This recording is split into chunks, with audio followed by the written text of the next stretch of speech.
My name is Gianduin Ardilara from grade 12 Kennedy. Yes. Ako interview akong lola nga mami nga She's a prayer leader. opo. Nga mami, salamat sa imong panahon. Focus lang ko kung unsay komunikasyon ninyo sa mga pamilya nga imong gipangadjian. Ay man utang na ako diri kami.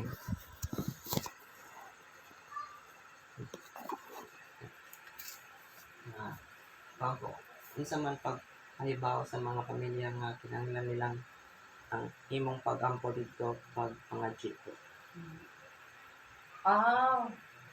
They asked me to Bisaya?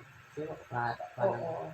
May na-memory sa balay. Pagkatapos, may baon ko nila kung kanang makapangadji ko kay layo-layo ba o kung baga layo-layo. Di, may ko nga, okay kay dili man ko kabalibad po kay kanang naminahanglan na kanang kuan salvation prayer ang soul niya. So, mao na niya. Madali ko maka-close relationship sa mga pamilya kay makaayon mo sila sa akong pagpangadji kay kompleto ko. Ang pa sila ba mismo ang mo contact nimo o naabay lain nga nag-relay sa mensahe? Sila ang contact nako pero kanang tao nag-contact nako karelasyon ko nila dito, close relationship sa family nila. Kay mag-utos min sila ang pagtulog. Mami, diyon sa man nila pag pasabot sa imo or pag-inform nga kailangan nilang imong pagpangadji. Di pasabot ko nila nga may namatay dito niya kanang hinahanglan sa imong pagtabang sa pagpangadji sa babang luksa kay itawag man na ang 9 days pangadji babang luksa man na unya muna na maka-start ako ganito.